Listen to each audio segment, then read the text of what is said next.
Derrick, welcome to the new Paramount era of the UFC. Curious if you have any takes on being on the first card on the new promotional side of things. No, I don't care.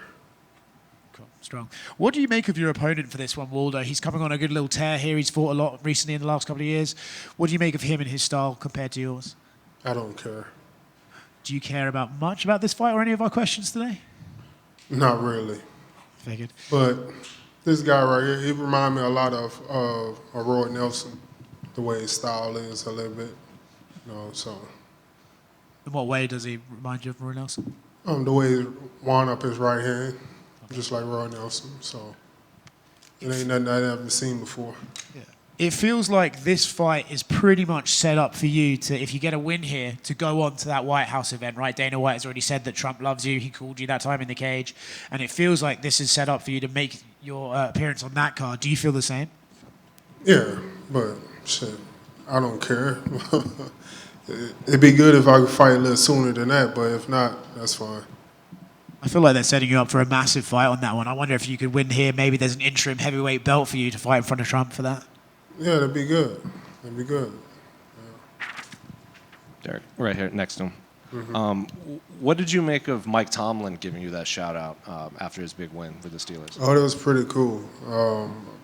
I've been a fan of the Steelers for a while, and whenever he got signed in 2008, 2009, I was real happy about that because at the time I was really looking for another team because the Texans wasn't doing good around that time. So I was a fan of him just because of his background and stuff like that. So it was good to see that he had that much success for the Steelers. Did you have any sort of relationship with him when he did that, or did that catch you by surprise? No, it caught me by surprise. I was real shocked that he even knew my name. Usually people say the UFC fighter, that one guy that take his shorts off. They don't know my name though, but they just say it like that. Did your phone just immediately start going nuts when he said that? I just got tagged a lot in it. Yeah.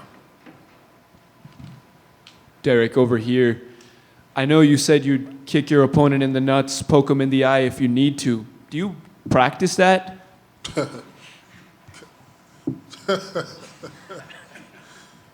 Of course. Yeah, you got it. We mix martial arts, man. You got to be ready for everything. Of course, you got to practice all that too. Yeah. And I know the White House could be next for you with the win. Do you think the White House is ready for a Derrick Lewis post-fight celebration? I believe so. Shit, you see all the crazy shit Trump do? Shit, they'll be ready for me. Shit, I'm PG-13 compared to him. Hey, Derrick, back here. Derrick, you know what? What is that like when you hear Dana White say, man, Trump is a huge fan. He loves Derrick Lewis, because very few athletes ever get that kind of, stamp of approval. Oh, I didn't hear him say it, but that's pretty cool, though. So, I've been, riding with him since 2016, so that's pretty cool that he's a fan of me. Obviously, you repped Houston for a long time.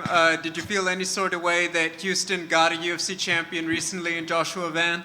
No, it's pretty cool. We started at the same gym together, so I understand his struggle and the pain that he went through to go through to become champion. I'm happy for him. What moves would you like to see the Texans make for next season? I thought we had everything good to go, but I guess we got to see what's going on with CJ.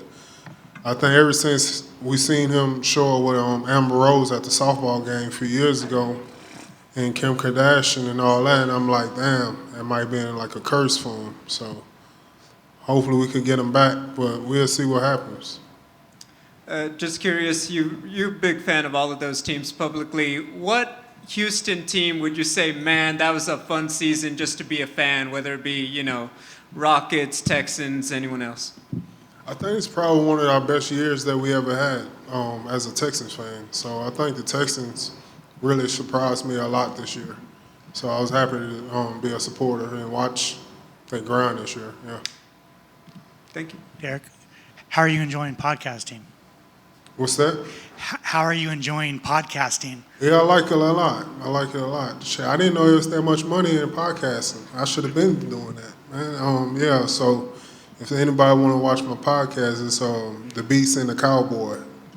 We actually working with negotiating right now between a couple of big platforms right now, so we should be on a lot of people's cards here pretty soon.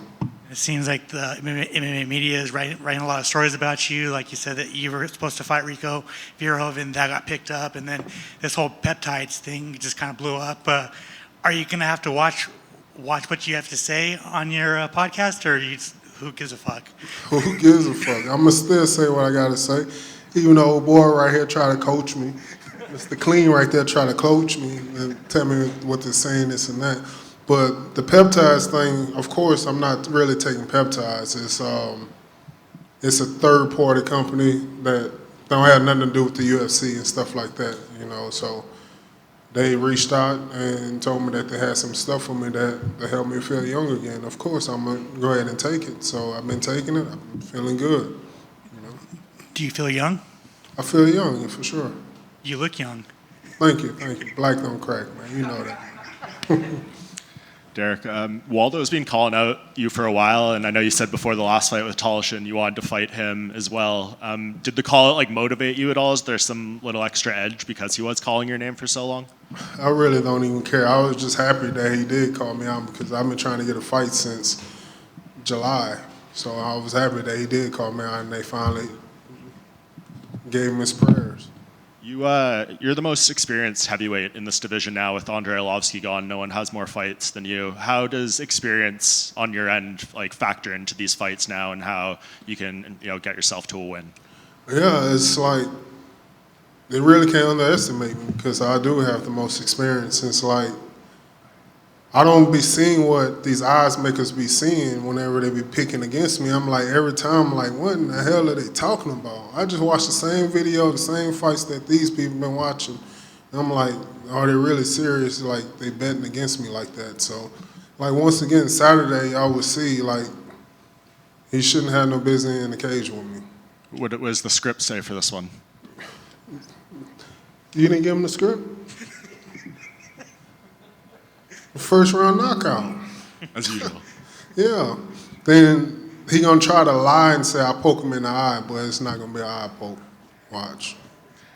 You said you'd like to fight before the White House. Could you make a turnaround for Houston, or are you done fighting in Texas? No, I'm not done fighting in Texas. It would be cool to fight in Houston, but we just got to see how the storm going to play out this weekend, and because I'm really worried about that, about my kids being home and my in-laws being at my house while the power out. I don't really trust them like that. And I need my cameras working. But yeah, we got to see how everything goes after the storm goes. A lot of uncertainty with Tom Aspinall's future and the title and stuff. Do you feel like you could fight for a championship this year? That'd be great if I could fight for a title shot. Shit, go out with a bang. That'd be awesome. Thank you, Derrick. Derrick, people talk about your knockouts, your celebrations. Now we're talking about your experience. Is there any particular part of your game that you think still gets underrated at this point in your career? I think it's my fight IQ, I believe. People think that I don't really know what I'm doing in there. Even when it comes to submission and stuff like that, I know all the submission. Trust me, I know if I wanted to, I know how to do it, but I'm just not that flexible to do it. But I'm not going to even try it. But I know how to put in people in rear naked choke, arm bar, Vine fluke or whatever. I know all the submissions, but I just don't like doing them. Thank you. Derrick, Houston rapper Mike Jones recently got his number reinstated, 281-330-8004. Yeah. Have you called it at all? No. But I heard if you do call it, you get a discount, I think off of gas, like at Kroger's. You can get a discount if you call that number, for real.